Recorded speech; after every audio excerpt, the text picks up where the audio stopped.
আসসালামু আলাইকুম। সবাই নিশ্চয়ই ঈদের ছুটি কাটাচ্ছেন। আর আমি হচ্ছে পার্সেল রেডি করছি। এটা হচ্ছে চাঁদ রাতের আগের দিনের ঘটনা।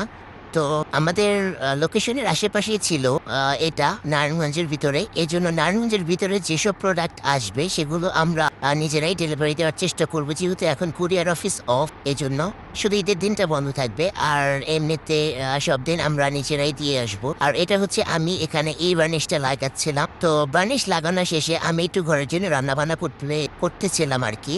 তো আমি আমার হাজবেন্ড, আমার প্রাণপ্রিয় স্বামীকে বুঝছিলাম আমার জন্য একটা ডিম নিয়ে আসতে ফ্রাইড রাইসে দিব, কিন্তু সে ডিম আনতে গিয়ে 3টা ঘন্টা লাগাই দিছে। এরপরে বাসে এসে আমাকে বলতেছে সে নাকি ডিম আনতেই ভুলে গেছে। আর আমি হচ্ছে তার জন্য চিকেন বানাই, চিকেনটা ভেজে রাখি। তো এইদিকে আমার ছেলে তো পুরা একদম ঘরের একদম তাইরে নাইরে বানায় ফেলছে। তো আমাদের রান্না বান্না শেষ, এখন আমরা খাওয়া দাওয়া করছি। আর আমরা খাওয়া দাওয়া সব সময় গোপাল ভাঁড় দেখেই করি। খাওয়ার সময় আমরা গোপাল ভাঁড় দেখি, আমরা দুজনেই খুব কার্টুন দেখি। বিশেষ করে আমার হাজবেন্ড গোপাল ভাঁড় অনেক বেশি পছন্দ করে। তো এই কারণে আমি দেখাচ্ছিলাম সে সব সময় খাওয়ার টাইমে গোপাল ভাঁড় ছাড়বে। তো আমার হচ্ছে গিয়ে তালের আটি অনেক পছন্দ, আর এই তালের আটি কিনতে তার অনেক সময় লেগে গেছে। তাল কেটে দিয়েছিল এই জন্য। তো একটা তালের আটি আনতে গিয়া তাকে আমি পাঠাইছিলাম শুধুমাত্র ডিম আনার জন্য, আর সে তালের আটি আনতে গিয়া ডিমের কথাই ভুলে গেছে। যাই হোক, এখন আমি পার্সেলটা সম্পূর্ণভাবে রেডি করবো। আমি এটা শুকাতে দিয়েছিলাম, শুকানো শেষ।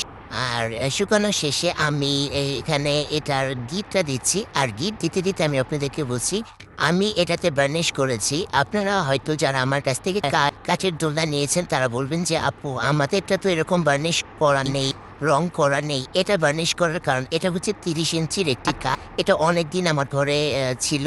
একটাই কাঠ ছিল, অনেকগুলো কাঠ আমি এনেছিলাম, সবগুলোই সেল করে ফেলেছি। একটা কাঠ শুধু ছিল। আর এই আপুটা তার 2টা ছেলে যাতে একসাথে বসতে পারে এই জন্য আমাকে এই 30 ইঞ্চির কাঠের দিতে বলেছে। আর এই ডিজাইনটা সে চুজ করেছে। তো এই জন্য আমি হচ্ছে 30 ইঞ্চি কাঠের দোলনাটাই তাকে দিই। তবে কাঠটা অনেকদিন আমার ঘরে বসে পড়েছিল, তো এই জন্য একটু কালচে ধুলো পড়ে গেছে। আমি এই জন্য এটাকে সকালে পরিষ্কার করে তারপরে আগে ভালো করে ধুলো পরিষ্কার করে এরপরে আমি এখানে হচ্ছে গিয়ে বার্নিশটা দিই। বার্নিশ দেওয়ার পর এটা কিন্তু খুব চকচক করছিল। বাস্তবে অনেক বেশি সুন্দর লাগছিল কাঠটা আমার কাছে বিশেষ করে। তো আমি এই গিটটা কিভাবে দিই অনেকেই আমাকে জিজ্ঞেস করেছেন। তো আজকে ভিডিওতে দেখিয়ে দিলাম। আমি এই গিটটা আমি জানি না অন্য কোনো আমি ভিডিওতেও দেখি না, এটা আমি নিজে আবিষ্কার করেছি। আমি যখন প্রথমে দোলনা সেল করেছি তখন আমি অন্যভাবে গিট দিতাম, যেখানে অনেক বেশি ওয়েট নিতে পারতো না দোলনা ছুটে যাওয়ার।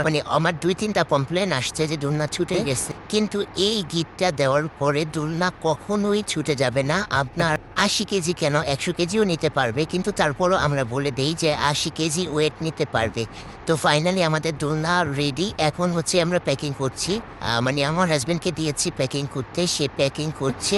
আর প্যাকিং করার সময় আর কি আমি তাকে বলছিলাম একটু দেখিয়ে দিতে যে আমরা অ্যাস দিই, লোহার একটি অ্যাস দিই। অনেকেই জিজ্ঞেস করে কিভাবে ঝুলাবো।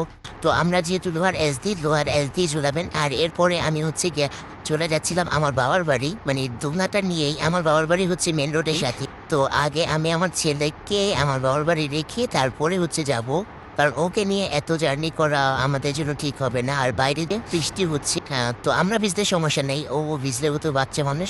তো বাসায় এসে দেখি আমাদের গরু কালকে রাতেই কিনে নিয়ে আসছে। তো আমার ছেলে তো গরু দেখে ভীষণ খুশি, আর আমাদের সাথে যেতেও চাইছে না।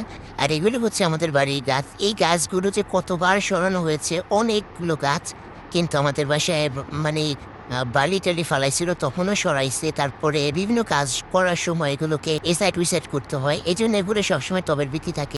এরপরে আমরা পার্সেল দিতে চলে আসি, এবং পার্সেল দেওয়ার পরে আমরা আমাদের 3 জনের জন্য 3টা হেলমেট নেই, কারণ আয়েশের বাবার হেলমেটটা চুরি হয়ে গেছে কিছুদিন আগে। তো আপনাদের কাছে কেমন লেগেছে আমাদের ব্লগ অবশ্যই কমেন্ট করে জানাবেন। আসসালামু আলাইকুম।